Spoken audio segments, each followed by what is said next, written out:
Hi, I'm Kaitlin, and today I get to read the first 2 chapters from what was one of my favorite books of 2020, Quintessence by Jess Redman, published by Fair Strauss Giroux.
Chapter 1.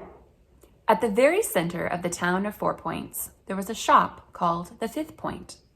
The 5th Point was a shop, yes, but one that had never sold a single thing. It was small and square and brick and tucked between a coffee house and a laundrette, so that the air around it always smelled both bitter and sweet. On each of the shop's 4 sides, there was a display window with panes of glass so grimed and grubbed and smudged that nothing on display could possibly be seen. And next to each window, there was a door. And above each door hung a wooden sign with script that had once been glinty gold but was now tarnished and spotted. The signs all read, "The 5th Point," and beneath, "Open by appointment only." How to make an appointment, the signs didn't say. What the shop sold and who owned it, the signs didn't say that either. And almost no one in 4 Points knew, because almost no one in 4 Points had ever been inside the 5th Point. But plenty of people had been above it. Because rising out of the top of the 5th Point was a twisting, tapering, midnight black iron spire that blossomed high above the other shops, high above the town of 4 Points, into a star-shaped platform. And on all 4 corners of the shop, welded to the roof, fixed and firm, there were ladders with this message engraved on their eye-level rungs. "Come right up, dear souls, see the lights above, grow the light inside." And inside the 5th Point, someone was watching and waiting,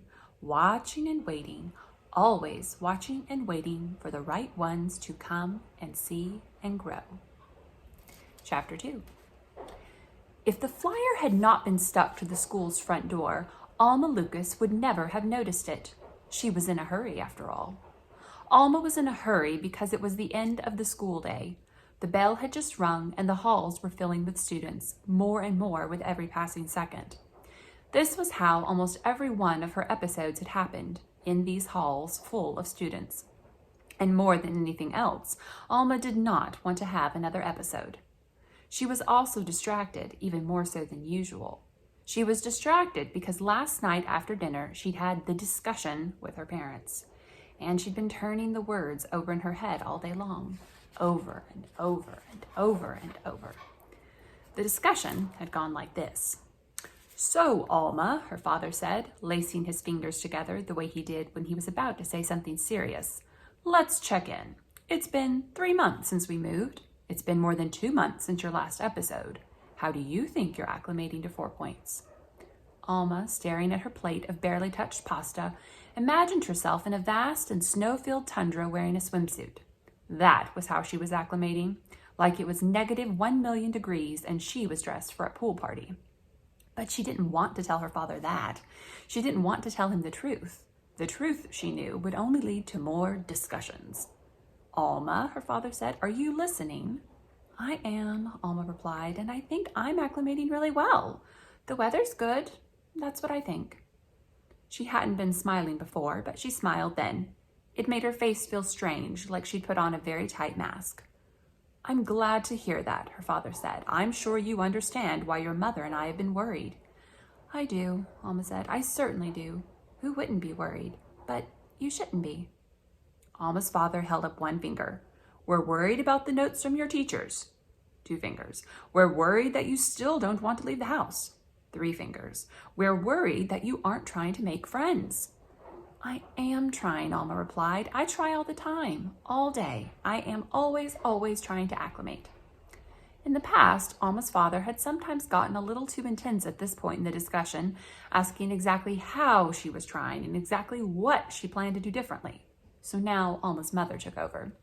"We know you are, Alma Llama," she said, "but 3 heads are better than 1, am I right? So why don't we think together of new ways to try?" Alma's mother smiled at her. Alma doubted that her mother ever felt like she was wearing a mask. Her mother was the kind of person who smiled a lot and who meant it every time. "Maybe you could sit with a new group at lunch," her mother suggested. "Say hello, smile, play a sport, join a club. That's an easy one. Why don't you join a club? Or even go for a walk outside?" Her chin rested on her fist, one finger tapping her lips, as if she had just come up with these ideas. She had not just come up with these ideas. She said the same thing every time they had the discussion. And every time they had the discussion, Alma reacted the way she had last night. She smiled and she nodded. She smiled and she nodded even as she felt the bright stuff inside of her, the stuff that she imagined made her herself, her Alma-ness, grew dimmer and dimmer and dimmer. Last night's discussion ended the way it always did too. Alma's father, his forehead furrowed and his hands laced up tight again, said, "I know that the move and James going off to college have been difficult, but it is imperative that you do something, that you make an effort. This is our home now. You must try, Alma." Alma nodded and smiled and said, "I am trying. I really am. I really, really am." Later, she had gone up to her new room that was the wrong color and curled up under her new bedspread that was too scratchy. She had lain awake for hours listening to the thoughts that came over and over and over like they did every night. She had lain awake and felt dark inside, Alma-less inside. Because the last episode hadn't been more than 2 months ago, like she told her parents. The last episode had been the day before. And the episodes, they were never going to stop. And she was never going to make new friends. And this place was never going to feel like home. And there was nothing to be done. So that day, the day she saw the flyer, Alma was in a hurry and she was distracted.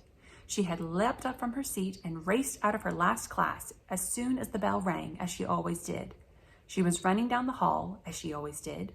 Her eyes were on the finish line, the handle of the front door. Then her hand was on the door, and her eyes were just above. And then there were stars. This book is just simply wonderful. I highly recommend you go find it at your library or local bookstore. And I hope you enjoy it as much as I did. See you next time.